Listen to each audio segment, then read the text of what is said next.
Good evening, everybody. As you've seen by now, this isn't a normal convention. It's not a normal time. So tonight, I want to talk as plainly as I can about the stakes in this election. Because what we do these next 76 days will echo through generations to come. I'm in Philadelphia, where our Constitution was drafted and signed. It wasn't a perfect document. It allowed for the inhumanity of slavery and failed to guarantee women, and even men who didn't own property, the right to participate in the political process. But embedded in this document was a North Star that would guide future generations. A system of representative government, a democracy, through which we could better realize our highest ideals. Through civil war and bitter struggles, we improved this Constitution to include the voices of those who'd once been left out. And gradually, we made this country more just and more equal and more free. The one constitutional office elected by all of the people is the presidency.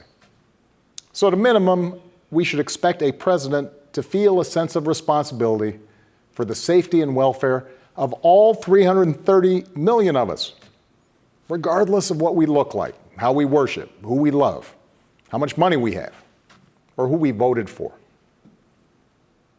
But we should also expect a president to be the custodian of this democracy. We should expect that regardless of ego, ambition, or political beliefs, the president will preserve, protect, and defend the freedoms and ideals that so many Americans marched for, went to jail for, fought for, and died for. I have sat in the Oval Office with both of the men who are running for president. I never expected that my successor would embrace my vision or continue my policies. I did hope, for the sake of our country, that Donald Trump might show some interest in taking the job seriously. That he might come to feel the weight of the office and discover some reverence for the democracy that had been placed in his care. But he never did. For close to 4 years now, he has shown no interest in putting in the work. No interest in finding common ground, no interest in using the awesome power of his office to help anyone but himself and his friends.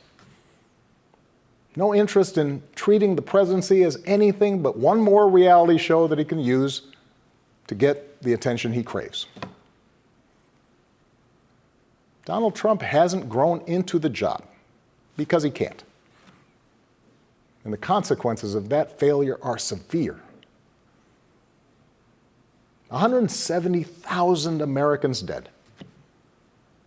Millions of jobs gone, while those at the top taken more than ever. Our worst impulses unleashed, our proud reputation around the world badly diminished, and our democratic institutions threatened like never before. Now, I know that in times as polarized as these, most of you have already made up your mind. But maybe you're still not sure which candidate you'll vote for, or whether you'll vote at all. Maybe you're tired of the direction we're headed, but you can't see a better path yet, or you just don't know enough about the person who wants to lead us there. So let me tell you about my friend, Joe Biden. 12 years ago, when I began my search for a vice president, I didn't know I'd end up finding a brother. Joe and I come from different places, different generations, but what I quickly came to admire about Joe Biden is his resilience, born of too much struggle, his empathy, born of too much grief. Joe is a man who learned early on to treat every person he meets with respect and dignity, living by the words his parents taught him. No one's better than you, Joe, but you're better than nobody.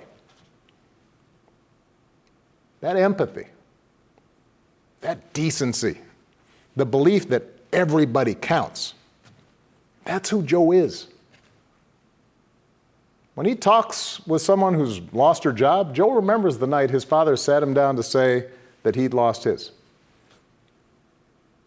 When Joe listens to a parent who's trying to hold it all together right now, he does it as a single dad who took the train back to Wilmington each and every night so he could tuck his kids into bed.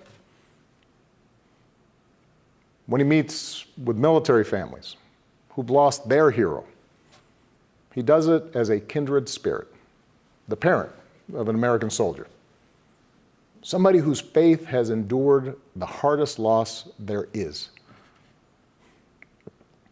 For 8 years, Joe was the last one in the room whenever I faced a big decision. He made me a better president, and he's got the character and the experience to make us a better country. And in my friend Kamala Harris, he's chosen an ideal partner who is more than prepared for the job. Someone who knows what it's like to overcome barriers and who's made a career fighting to help others live out their own American dream. Along with the experience needed to get things done, Joe and Kamala have concrete policies that will turn their vision of a better, fairer, stronger country into reality. They will get this pandemic under control, like Joe did when he helped me manage H1N1 and prevent an Ebola outbreak from reaching our shores. They'll expand health care to more Americans, like Joe and I did 10 years ago, when he helped craft the Affordable Care Act and nail down the votes to make it the law. They'll rescue the economy, like Joe helped me do after the Great Recession. I asked him to manage the Recovery Act, which jump-started the longest stretch of job growth in history.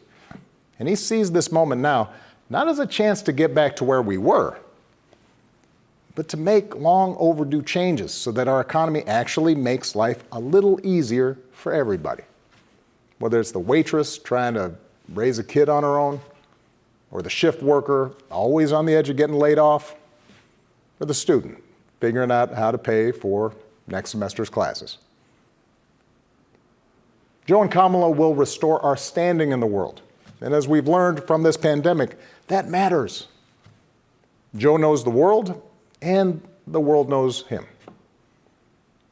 He knows that our true strength comes from setting an example that the world wants to follow.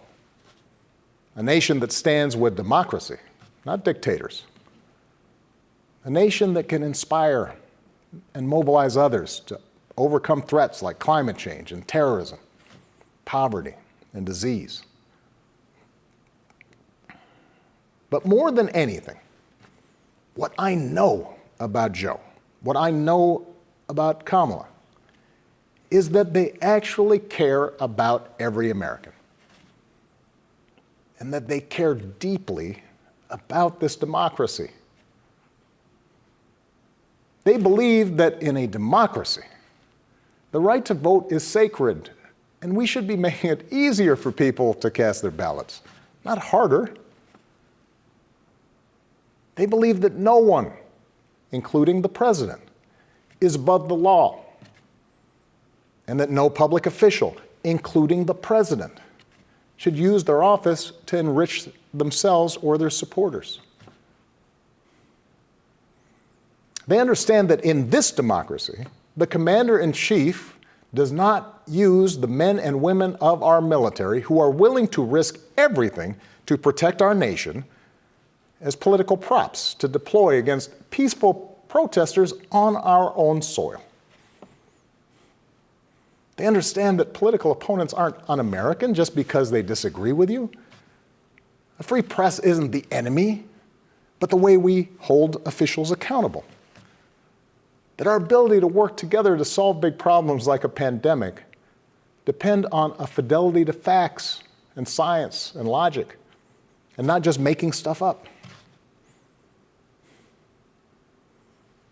None of this should be controversial. These shouldn't be Republican principles or Democratic principles. They are American principles. But at this moment, this president and those who enable him have shown they don't believe in these things. Tonight, I'm asking you to believe in Joe and Kamala's ability to lead this country out of these dark times and build it back better. But here's the thing. No single American can fix this country alone, not even a president. Democracy was never meant to be transactional. You give me your vote, I make everything better.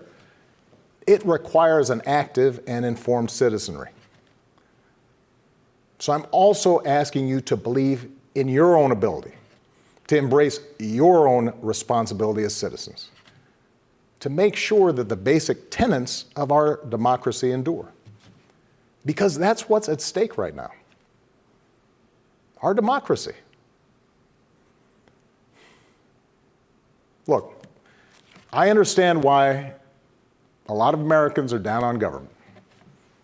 The way the rules have been set up and abused in Congress make it easier for special interests to stop progress than to make progress. Believe me, I know it. I understand why a white factory worker who's seen his wages cut or his job shipped overseas might feel like the government no longer looks out for him, and why a black mom might feel like it never looked out for her at all. I understand why a new immigrant might look around this country and wonder whether there's still a place for him here. Why a young person might look at politics right now, the circus of it all, the meanness and the lies and conspiracy theories, and think, what is the point? Well, here's the point. This president and those in power, those who benefit from keeping things the way they are counting on your cynicism. They know they can't win you over with their policies. So they're hoping to make it as hard as possible for you to vote and to convince you that your vote does not matter. That is how they win. That is how they get to keep making decisions that affect your life and the lives of the people you love. That's how the economy will keep getting skewed to the wealthy and well-connected. How our health systems will let more people fall through the cracks. That's how a democracy withers, until it's no democracy at all. And we cannot let that happen. Do not let them take away your power. Do not let them take away your democracy. Make a plan right now for how you are going to get involved and vote. Do it as early as you can and tell your family and friends how they can vote too. Do what Americans have done for over 2 centuries when faced with even tougher times than this. All those quiet heroes who found the courage to keep marching, keep pushing in the face of hardship and injustice. Last month, we lost a giant of American democracy in John Lewis. And some years ago, I sat down with John and a few remaining leaders of the early civil rights movement. One of them told me he never imagined he'd walk into the White House and see a president who looked like his grandson. And then he told me that he had looked it up. And it turned out that on the very day that I was born, he was marching into a jail cell, trying to end Jim Crow segregation in the South. What we do echoes through generations. Whatever our backgrounds, we are all the children of Americans who fought the good fight. Great-grandparents working in fire traps and sweatshops without rights or representation. Farmers losing their dreams to dust. Irish and Italians and Asians and Latinos told, go back where you come from. Jews and Catholics Muslims, and Sikhs made to feel suspect for the way they worshiped. Black Americans chained and whipped and hanged,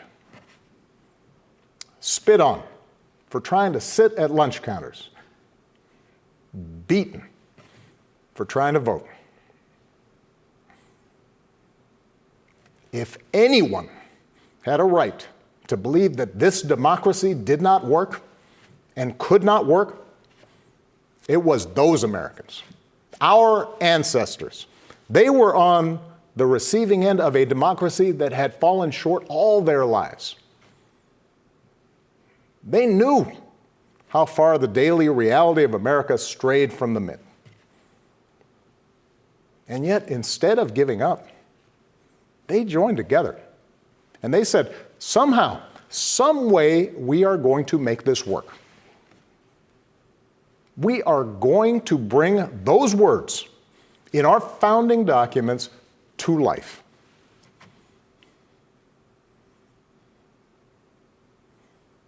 I have seen that same spirit rising these past few years.